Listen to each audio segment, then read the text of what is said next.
Whether you're looking for answers to specific life questions or simply hoping to become the best version of you possible, welcome to the Mental Breakdown and Psychreg podcast, where we offer insight, information, and strategies based upon research and years of practice as psychologists.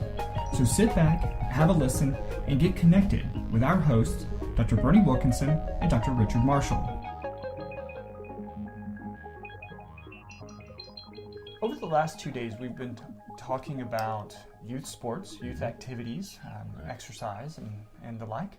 And you've mentioned a couple of things in both podcasts that I think kind of come together to what we're going to talk about today. Right. One of the things you mentioned was that by the age of 13 or so, a lot of kids quit sports. We're going to talk about that. But also, you mentioned, we are often asked by parents what to do when their kids aren't interested in sports. And so today we're going to talk about how you can build a or raise your kids' interest in sports and activities. Yeah, because there are two important issues here. One is this great divide that occurs at about 13 is about the 8th grade. Okay, it's also the time when kids graduate from Little League. Little League goes up to about age 12. And so there's this phenomenon that happens when kids are about 13. 70% of them drop out. Right. And there are essentially two reasons for that. One is that some kids just aren't capable of competing at that level. My own son was a very good baseball player in Little League, but he grew slowly. His growth curve was sort of flat for a couple of years. He simply wasn't big enough to play on a big field. Yeah. I mean, he had the skills to do it, but he just wasn't big enough. Right. And when it comes to, I had this discussion with someone about soccer the other day, that, what's challenging is that at the younger ages, it's like everybody can get in there and play because the diversity in size is relatively small. Smaller, But then as soon as you start getting into middle and then high school, when different people reach puberty at different stages or at different ages, you can have one kid that's 6 foot tall and one kid that's 5 foot tall, and they're exactly the same age. I can remember when I played Little League, which was, I think it was the first year that Little League was invented. But we played against some other teams. It was our little area of geographic areas, a township, and we played there, and we were all sort of similar because they had just started the league.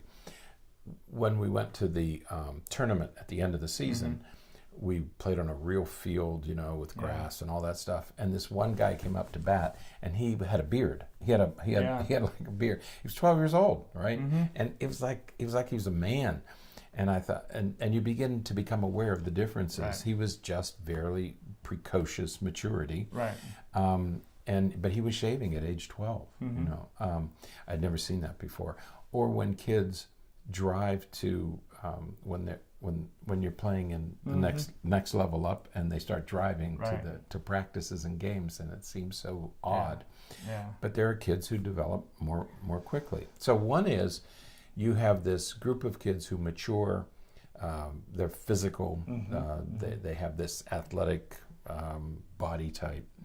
I think of the Mannings, the Peyton Manning. Their dad was a quarterback, and both of those boys, they're the older brother Peyton has retired.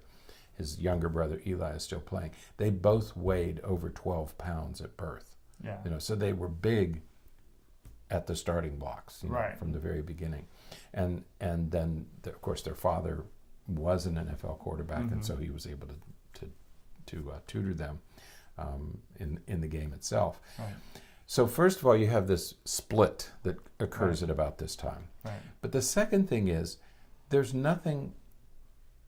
We said this earlier in the week. We've done a very good job of organizing sports for the elite athletes. We don't really have anything for kids after that age. Well, I think that the big issue because of that is that it's just not fun for kids anymore. Once they reach that age, unless you are one of those elite that are going to compete, at the higher level, at the high school level or at the competitive level, sports just aren't fun anymore. Right, but they should be. It should I mean, be. there should be something for kids to do. For those who choose, it would be like the kids who choose to go to college, preparatory, high school. That's good for them. Yeah. But there should be an alternative for those who don't, and we haven't done a very good job of that either. So the idea of sports as recreation, as a lifelong activity, we don't do as well with that as we do with the elite athletes. Right. And we're going to talk about it a little bit tomorrow, because part of that does fall on the parents and coaches. Right. You know, if you know, it's one thing if you're playing competitive and you're on a travel team and you know you're working to play at that level. That's one thing. But if you're playing recreationally, if you're playing, you know, just for fun, it should be just that. It should be fun. That's right. Right. And we don't do a good job at that. No. So. We're leaving that out. I had a friend who grew up in. He was much older than I was. He grew up in pre-World War II Germany. So he was a soldier in the German army in World War II, and he talks about how sports were done in pre-World War II Germany, and they actually did gymnastics. I mean, they were expected to be gymnasts. They were expected to be athletes, and everybody participated. What? You say things like that, and then you wonder why I like joke about age and all that kind of stuff. Well, you know people who were in World War II. Who? You know people who were in World War II. Oh. Relatives. I don't think so. Yes, you do. I don't think so. No. Yes, you do. Mm-mm. You had teachers. I've never had teachers. Who were in World War II. I don't know. It's just great. So. No, in Europe. I got you. Even my brother-in-law. Yeah. Your age. A couple years older than you. Yes. Lorraine's husband. Yeah? Yeah. You're of the same generation. Don't act like you're a little boy. Lorraine's married? I'll come after you too. No, they treat in some of those countries that everybody participates. You're expected to participate, and it's just for strength and conditioning and because it's good for your body. But where do we see that even today is when they show, and it's actually meant to instill some fear, I think, in us. But when they show film of, like in Japan and China, with all of the school students out on the schoolyard, you know, going through Tai Chi or doing some form of martial art or something like that. You know, they're all out there doing that. It's not like there's some that are staying inside or anything like that. Everyone that's at the school at that time is doing that. You know, while we're picking on me, here's another one. I like this. Okay. This is my favorite part. My brother is a big fan of the Olympics. I'm not. You're not? No, not at all. And the reason I'm not is because I have trouble with this idea of taking very young children, 3, 4, 5-year-olds, grooming them, whether the government is doing it or a parent is doing it, to have this single sport to become that elite, world-class athlete. I long for the days when people like Jim Thorpe, who just happened to be a good athlete, could compete at that level. You know, they would compete against each other. It wasn't starting at age 3 and filling them with chemicals and, you know, nutrition and exercise until they get to that level. It just never made any sense to me. I mean, so you have 6 people who can compete at that level, but what about the 6 million who can't? We're not addressing their needs. You know, so that bothers me. That I know. Curmudgeon. What? Curmudgeon? No, I didn't say that. Hater. So here are some things that you can do as a parent to hopefully increase your kids' interest and willingness to participate in sport. Love the first one. I like all of them. I mean, I was really happy that we found this one because these are very practical, very useful, and very important things that you should be doing with your children. You should be doing these in your families. Absolutely. Number one is to join them in play. Right. And we said that yesterday. You know, do it with them, play with them. Yeah. I coach my my U18 boys. U18 stands for under 18. Well, they're all people actually they're under normal 19. people don't know about I think normal people do. See. Pre-World War II people may not. I'm not pre-World War II.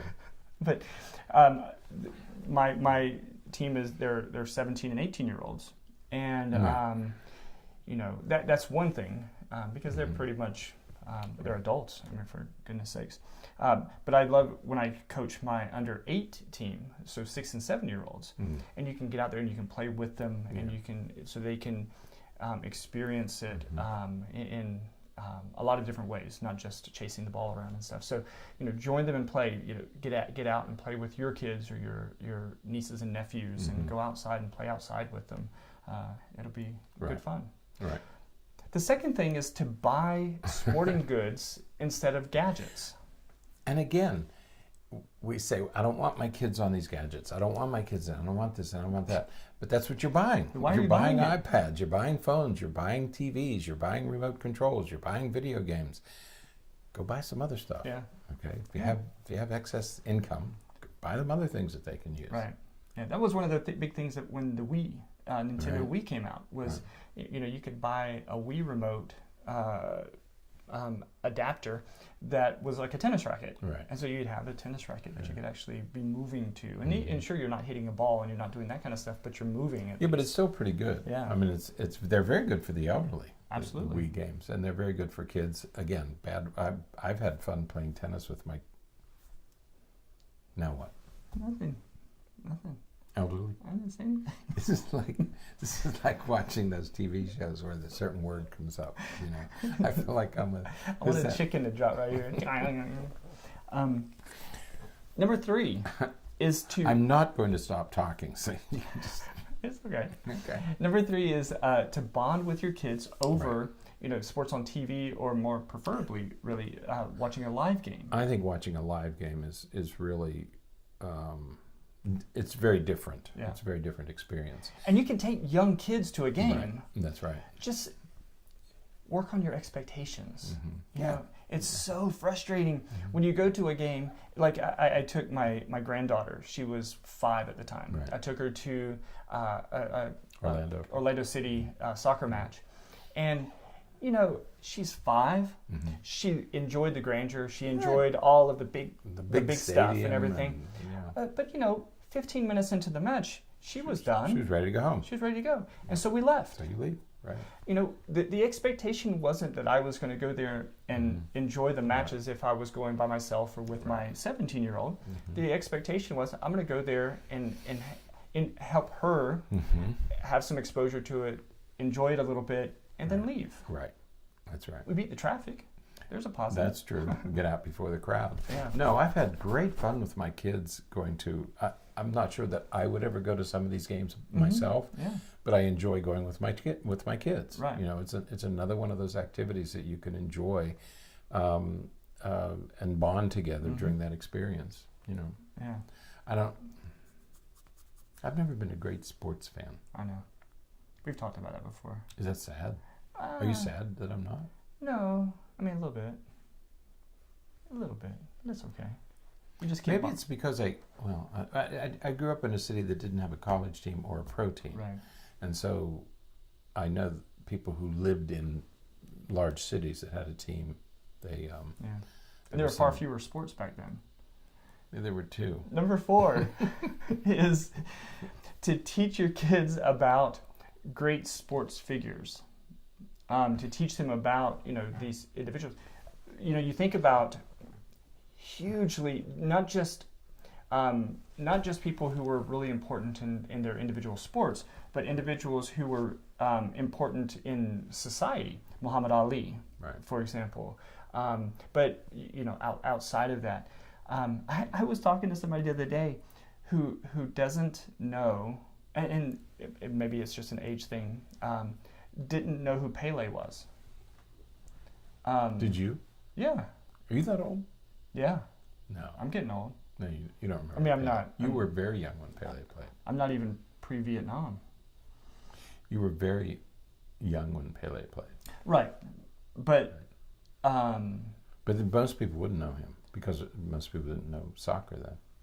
Perhaps so. Right. But there are figures like Jackie Robinson, mm-hmm. Muhammad Ali, Jesse Owens, Jim Thorpe, people who brought something more than competition to it. Right. Yeah. Mm-hmm. And so you teach your kids about these important figures. Right. Mm-hmm. You know, because some of them again had significant social implications. Exactly.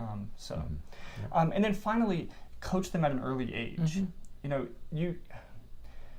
it's so hard to talk with parents sometimes who are just wanting to. You know, they're really frustrated that their 9-year-old doesn't want to play baseball for the first time. Mm-hmm. Well, you should have been playing with them for a long time now. Right.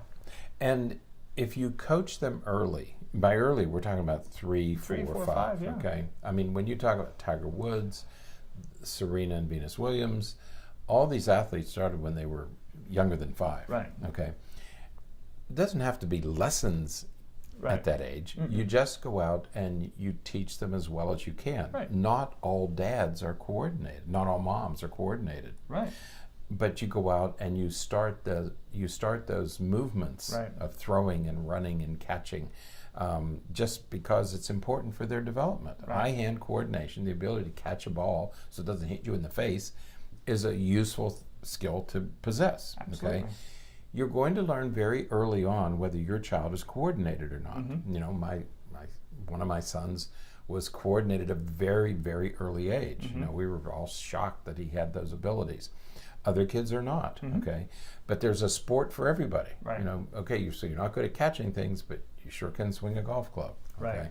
so or you can swim, or you can do other things. So, the advantage of doing it early is you learn who's good at what things, and you can guide them into those sports. And it also teaches proprioception very early on, where your body is in space, you know, and that's why I love the idea of gymnastics and martial arts and things like that in really young kids, because it teaches them to control and move and manage their body in ways that you're not going to get at home with anything I think else. it's so sad. I think one of the saddest things, and if you teach, or like I ran a school, you know, I was in charge of a school for 5 years, and you would see these kids who obviously had no prior experience, and it's so sad because they were denied the opportunity to develop the skills. They probably could have developed them had somebody played with them, and that's all you have to do is play with your kids.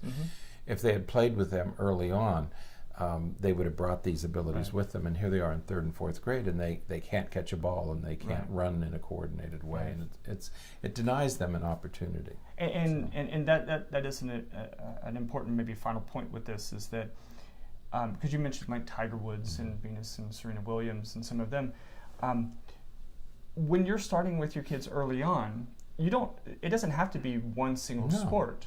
No. You know. Again, when my son was young, he at around 3, he was able to start playing because of the way that our local sports are here. But he played baseball, he played soccer. A few years later, he started playing American football. He played lacrosse. He did all these different things. But it wasn't until much later, and this will be something we talk later in the week. It wasn't until much later that he went to one specific sport. But you want that diversity. Right. And so when early on, you don't have to have anything specific. Just mix it up. Play all kinds of different things. Right. Play all kinds of things. Find out what they're good at, and then let them pursue those things on their own. But make it fun. Yes. Please. Make it fun. Make it fun. So, all right. That then is it for today. Until next time, stay happy, stay healthy, and forget to be afraid. Thanks for sharing this episode of the Mental Breakdown and Psychreg podcast. Be sure to check out the show notes for links to follow us on Twitter and subscribe to our YouTube channel, where you will find all of our previous podcasts and much more. We would be honored if you would become a patron through patreon.com, where any donation you can manage will go to the development and creation of more content. Just visit patreon.com/thementalbreakdown for more information. Thanks again for listening. Have an awesome day, and we look forward to being back in your feed tomorrow morning.